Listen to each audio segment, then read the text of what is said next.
Steps to nowhere. This is true to the best of my knowledge. In every town, you will hear footsteps, voices from people that are not there. In every town, you will find burnt and abandoned houses tucked away in dark woods. There will be stories and even claims like mine. Somewhere in that town, you will find a staircase that leads to nowhere, and in every town you will find missing person posters hanging on drugstore walls. Now, let's be clear, I am not saying this happens to every missing person case. Some do run off, find another way, or rebel against the life they were dealt. We're humans, after all, emotional creatures, with hopes and dreams, and we hope to see, no, we want to see the world our way. The world has changed for many. When we went from being people to company brands, somewhere some bureaucrat thought we should sell the person and not the life to the world. I guess it worked for a little while. Sandy was a local girl. Her mother said she was a rebellious child with a heart of gold, to her friends and family. The summer before the incident, I and Sandy became fast friends. After all, she lived right beside me. We seemed to have the same interests. This was one thing that I found very hard to find in this town, someone I could talk to, someone like me. Most of the first summer was spent walking in the woods, talking and taking pictures with no interruptions from grown-ups. In a way, in nature we were the oldest, the wisest, or so we thought. In our own way, we did feel grown up. Being able to live 17 years, in this world, one needs a medal, pinned right to his chest, a little button that says I survived childhood. No matter how old you got, people didn't think you were an adult, until you worked a 9-to-5 job and had a few kids. Now that would earn you some gray hairs, well after the kids had made it to 3 or 4 years old anyway. I still say kids need a medal, for dealing with their parents. Now that's a hard job. Back then, I could see me spending my life with Sandy. She was special, maybe too special. From what seemed like yesterday, I and the girl of my dreams decided to venture a little farther into a place, called by the locals the Big Woods. This unfamiliar set of woods had been the subject of many legal fights and battles between the Catholics and the Baptists churches. Without diving into the exciting world of land claims and wills, an older lady had passed away, that was in possession of this property. She was a devoted Catholic, but when she got married her husband converted her to his faith. In her will, she stated the land will go to my faith, both faiths and its followers. I feel that each should work together to turn this into a wonderful place of happiness for everyone. In closing, she said, my heart is with the Catholics and my mind is with the Baptist. The land itself was worth a great deal and caused a stir in the religious community. In the end, the churches could not come to an agreement on how to use the land, so the woods became a darker place, a place filled with trash, needles and wine bottles from the occasional vagabond. I guess in the end, it became a haven for the lost. The night before, that Saturday morning, we got an unusual amount of rain. The ground was still wet and the leaves were shining. I always liked the morning after a rain, it gave everything a special shine. Sandy's mother had insisted she learn to play a musical instrument. Oddly, she fell in love with the pan flute, the sounds, the stories behind it, the songs of old, the ones that would bring out the beast god Pan, out of his slumber. I didn't argue when she played the pipe. When she did, the sound was haunting and magical. Visions of lost faraway places crept into my mind, waterfalls and staircases.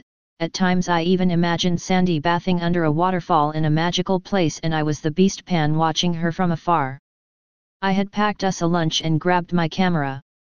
The local kids would talk about a large oak tree, called the elephant tree. This large old creature stood at the center of the big woods. It is said this is the largest tree in town.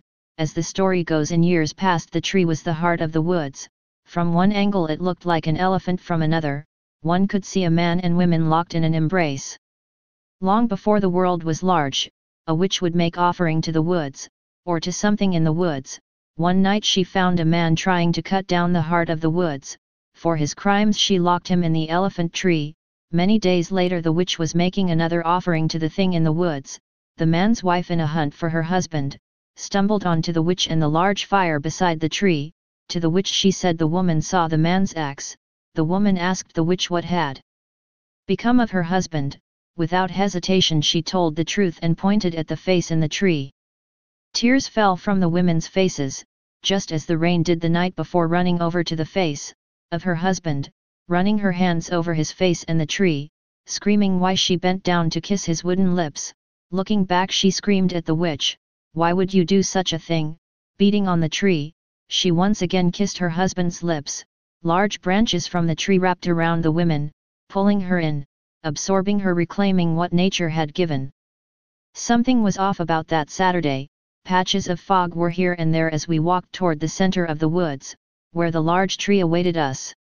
Acorns streamed down like missiles hunting targets. Little things jumped from tree to tree, looking hard to see what was in the tree. You could see a hint of gray on a tail as one jumped. There were squirrels bombing us with acorns. Sandy joked, "I guess the squirrels don't like visitors," but deep down, and at least for a moment, I thought this was a warning of some kind. Maybe this was a way of saying, "Stay away from here, you stupid humans." To be frank, I have never experienced anything like that. 1 or 2 acorns sure, but hundreds at a time over and over? It's highly unlikely they would all fall at the same time. It's simple, the squirrels didn't want us there. One of the acorns hit Sandy's hand so hard she started to bleed. Blood dripped from her hand. I pointed and said, "You're bleeding," and calmly she said, "Maybe music will soothe the beasts." Pulling out her pan flute, she played a magical tune I have never heard before. The acorns stopped falling, and the woods fell quiet once more. Looking back, maybe the music didn't stop our attackers. Maybe she woke something up from its slumber, something the squirrels had tried to warn us about. Looking over at me, she said, "Did you hear that?"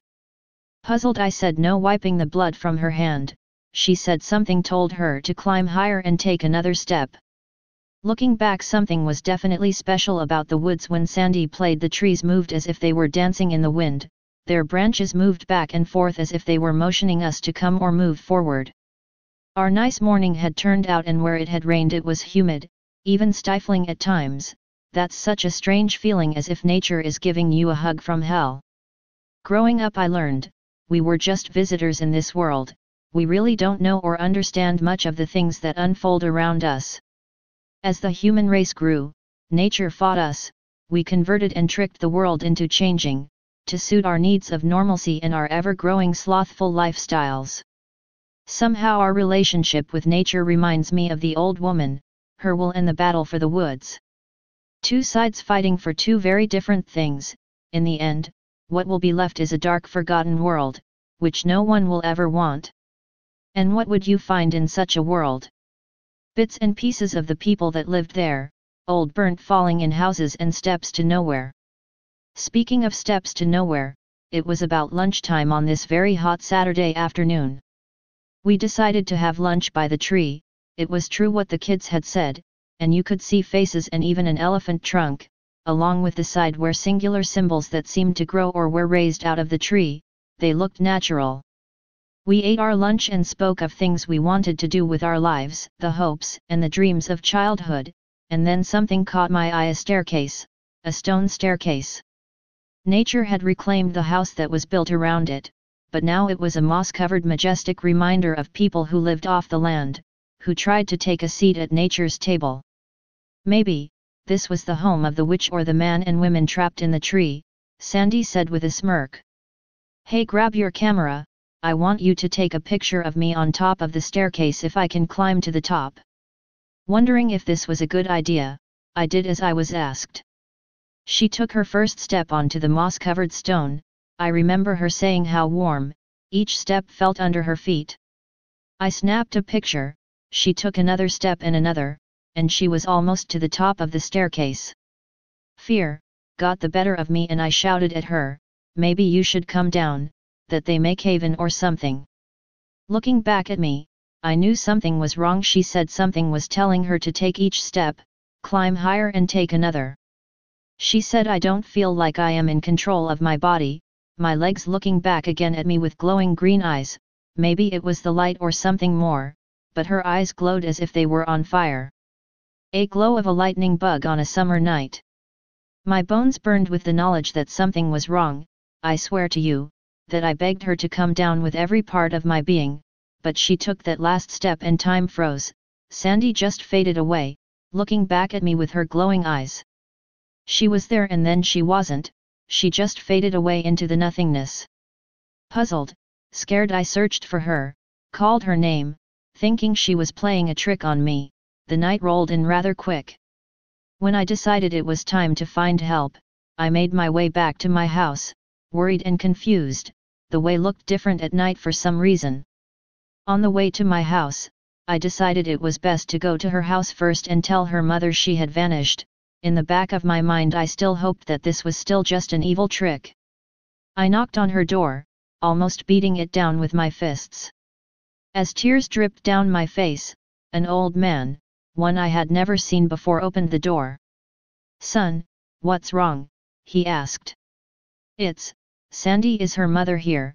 She has gone missing," I managed to get out between breaths from running home. "Sandy?" The old man's voice started to change. "Is this some type of joke, son?" "No sir," I responded. "Sir, me and Sandy were up in the woods, taking pictures and having lunch, when she climbed up a set of steps and vanished. I know I sound crazy, mister, but it happened. I need to tell her mother and we need to get help to find her." "Son, I think you are confused.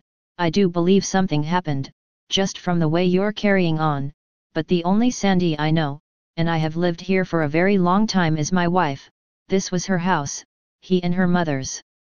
Sandy owned them woods up there. Maybe you got hurt up there or hit your head or something. Where do you live, son?" the old man asked. "Right there, sir, right beside this house." Looking over, I pointed at the lot beside Sandy's house, and all that was there was a stone staircase leading to nowhere. This started my life, my grown-up life as a wandering, soulless writer trapped between heaven and hell, now a man without a world.